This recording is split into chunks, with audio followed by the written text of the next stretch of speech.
নমস্কার, আমি প্রতিমা রান্না বান্নায় আপনাদের স্বাগত। আবারও চলে এলাম খুব সহজ সরল একটি রেসিপি নিয়ে। হয়তো সবাই এই রান্নাটি করতে পারেন, তবু আমি আমার মতন করে বানালাম। আপনারা এইভাবেও বানিয়ে দেখতে পারেন, খেতে কিন্তু খুব সুন্দর হয়। দেখুন, রান্না শুরু করার আগে সব কিছু গুছিয়ে রেখেছি।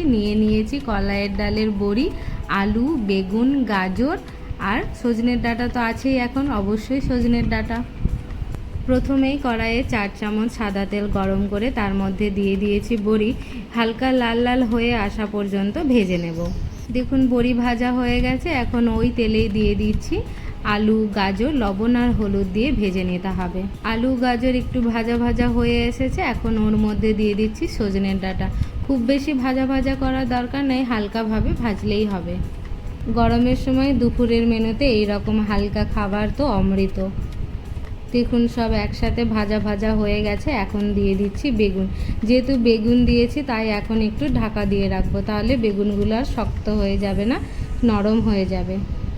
দেখুন, সব ভাজা হয়ে গেছে। খুব বেশি লাল লাল করে ভাজার দরকার নেই, এইভাবে হালকা করে ভেজে নিলেই হবে, সবজির কাঁচা ভাবটা চলে যাওয়া পর্যন্ত। যারা আমার চ্যানেলে নতুন রয়েছেন তারা আমার চ্যানেলটি সাবস্ক্রাইব করে পাশে থাকা বেল আইকনটি ক্লিক করে দেবেন রান্নার নতুন নতুন ভিডিওগুলি সবার আগে দেখার জন্য। এবার ওই কড়াইয়ে আর 2 চামচ তেল দিয়ে দিচ্ছি তেজপাতা আর 5 ফোড়ন। এখন দিয়ে দিচ্ছি 2 চামচ আদা, জিরে, কাঁচা লঙ্কার বাটা। লবণ হলুদ দিয়ে ভালো করে কষিয়ে নিতে হবে যতক্ষণ না পর্যন্ত আদা জিরের কাঁচা ভাবটি যাচ্ছে। দেখুন, আদা জিরে কষানো হয়ে গেছে, এইভাবে কড়াই থেকে উঠে আসছে। এখন ওর মধ্যে দিয়ে দিচ্ছি একটা টমেটো কুচি। আবারও কষিয়ে নেব যতক্ষণ না পর্যন্ত টমেটোটি গলে যাচ্ছে। এখন দিয়ে দিচ্ছি 1 চামচ কাশ্মীরি লঙ্কার গুঁড়ো, রঙটা একটু ভালো আসার জন্য। দেখুন, টমেটোও গলে গেছে। এখন দিয়ে দিচ্ছি মিক্সি ধোয়া জল। আরও কিছুক্ষণ একটু কষিয়ে নেব।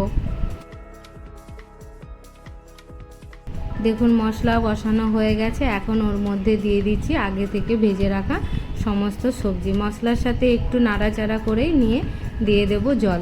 জলটা একটু বেশি দেবেন, বড়িও সেদ্ধ হতে হবে, সবজিও সেদ্ধ হতে হবে, সেই রকম জল দেবেন। ফুটে উঠেছে, এখন দিয়ে দেব ভেজে রাখা বড়িগুলি।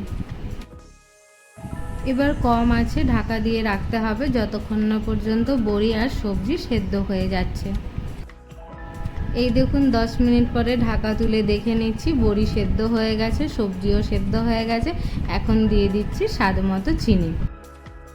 এবার কয়েকটা আলু আমি স্ম্যাশ করে দিচ্ছি যাতে ঝোলটা একটু গাঢ় হয়, একদম পাতলা যাতে না হয়। চাইলে এটা করে দিতে পারেন।